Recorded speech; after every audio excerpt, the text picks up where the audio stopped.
Hello students, in this video we are going to discussing about characteristic radiation and Bremsstrahlung radiation. Let's start the video with introduction. Characteristic and Bremsstrahlung radiation are produced when electron interact with target. Characteristic and Bremsstrahlung radiation produce होती है जब electron target से interact करता है. How X-rays produce? So characteristic और ब्रेमस्ट्रॉन्ग radiation को समझने से पहले हम लोग एक्सरे का प्रोडक्शन देखेंगे थोड़ा सा कैसे होता है. X-rays are produce when fast moving electron are stopped by target material. जब fast moving electrons target material से स्टॉप होते हैं तो एक्सरे प्रोड्यूस होती है. When moving electron possess kinetic energy. The moving electrons possess kinetic energy. जो moving electron होते हैं वो काइनेटिक एनर्जी कैरी करते हैं. When electron suddenly stopped by target material, its kinetic energy converted into heat and X-ray. जब electron suddenly stopped हो जाएंगे target material से तो उनकी काइनेटिक एनर्जी हीट और एक्सरेज में कन्वर्ट हो जाएगी. अब एक्सरे प्रोडक्शन को हम लोग डायग्राम से समझेंगे. This is X-ray tube and ये एनोड साइड है और ये कैथोड साइड है.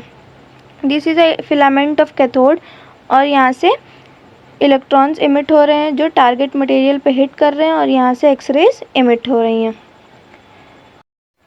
There are two basic interactions in which the electrons convert 1% of their kinetic energy for the production of X-ray. X-ray के प्रोडक्शन में दो बेसिक इंट्रैक्शन होते हैं जिसमें इलेक्ट्रॉन अपनी काइनेटिक एनर्जी को कन्वर्ट करते हैं 1% ऑफ एक्सरेज में. फर्स्ट होता है ब्रेमस्ट्रॉन्ग प्रोडक्शन एंड सेकंड होता है कैरेक्टरिस्टिक्स प्रोडक्शन. नेक्स्ट अब हम दोनों प्रोडक्शन को ब्रीफ में पढ़ेंगे. तो फर्स्ट पढ़ेंगे characteristic production. A high speed electron from the filament interacts target atom. High speed electron जो फिलामेंट से इमिट होंगे टारगेट एटम से इंटरेक्ट करेंगे and displaces an electron from an inner shell of tungsten target. Tungsten target के atom से जो inner shell का electron होगा उसको डिस्प्लेस कर देंगे. Then there is a vacancy in inner shell. The inner shell vacancy is immediately filled by an electron from an outer orbit. जो atom में वैकेंसी क्रिएट होगी वो इमीडिएटली फिल हो जाएगी आउटर ऑर्बिट के इलेक्ट्रॉन से. When the electron drops into the inner cell vacancy, the energy is released in the form of characteristic radiation.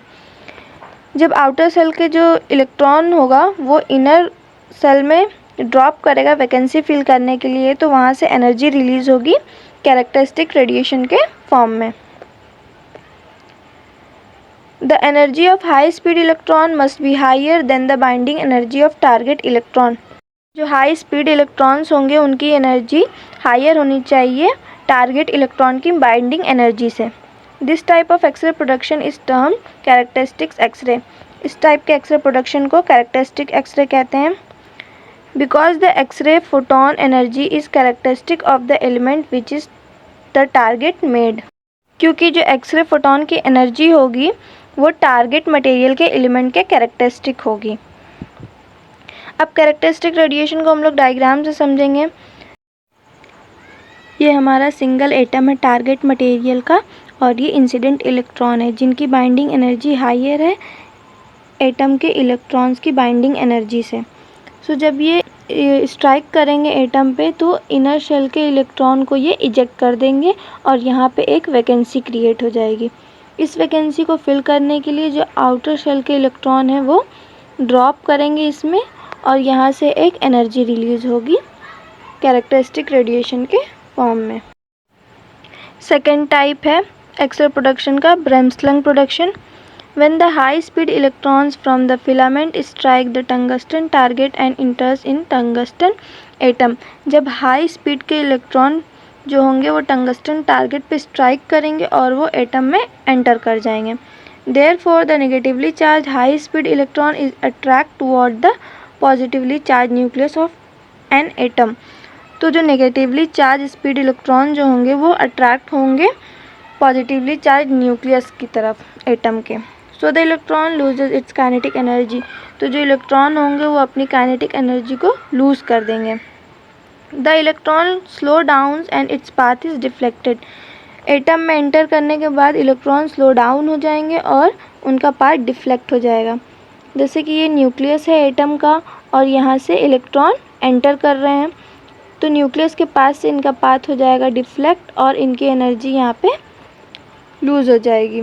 The energy lost is emitted in the form of Bremsstrahlung X-ray production. Path deflect होने के बाद जो electron अपनी energy loss कर रहे हैं वो ब्रह्मस्लंग x ray के फॉर्म में रिलीज़ हो जाएगी। These electrons continue to interact with other atoms until all of their energy is lost. ये जो इलेक्ट्रॉन होंगे वो कंटिन्यू इंटरेक्ट करेंगे अदर एटम से जब तक इनकी एनर्जी पूरी ख़त्म नहीं हो जाती। Bremsstrahlung radiation also known as braking radiation. Bremsstrahlung radiation को ब्रेकिंग रेडिएशन भी कहते हैं। ब्रेकिंग एक जर्मन वर्ड है। The Bremsstrahlung interaction generate X-ray photon with a continuous spectrum of energy. Bremsstrahlung interaction X-ray photon की कंटिन्यूस स्पेक्ट्रम ऑफ एनर्जी को generate करता है। If the electron have a high speed the higher energy of X-ray is produce. जो interacted electron होंगे अगर उनकी speed high होगी तो जो एक्सरेज प्रोड्यूस होंगी उनकी भी एनर्जी हाई होगी। The energy of resultant photon is equal to the energy of the speed of electron. जो photons निकलेंगे उनकी जो एनर्जी होगी वो किसके इक्वल होगी?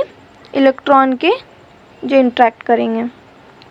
अब ब्रह्मस्लंग रेडिएशन को डायग्राम से समझेंगे। This is the atom of target and this is a nucleus part. ये जो इलेक्ट्रॉन इंसिडेंट कर रहे हैं टारगेट मटेरियल पे वो एटम में एंटर कर जाएंगे और इनका पाथ न्यूक्लियस के पास से डिफ्लेक्ट हो जाएगा। तो ये अपनी एनर्जी यहाँ पे लॉस कर देंगे और ये ब्रह्मस्लंग फोटॉन के फॉर्म में रिलीज़ हो जाएगी। So it's all about characteristic and Bremsstrahlung radiation. Thank you everyone.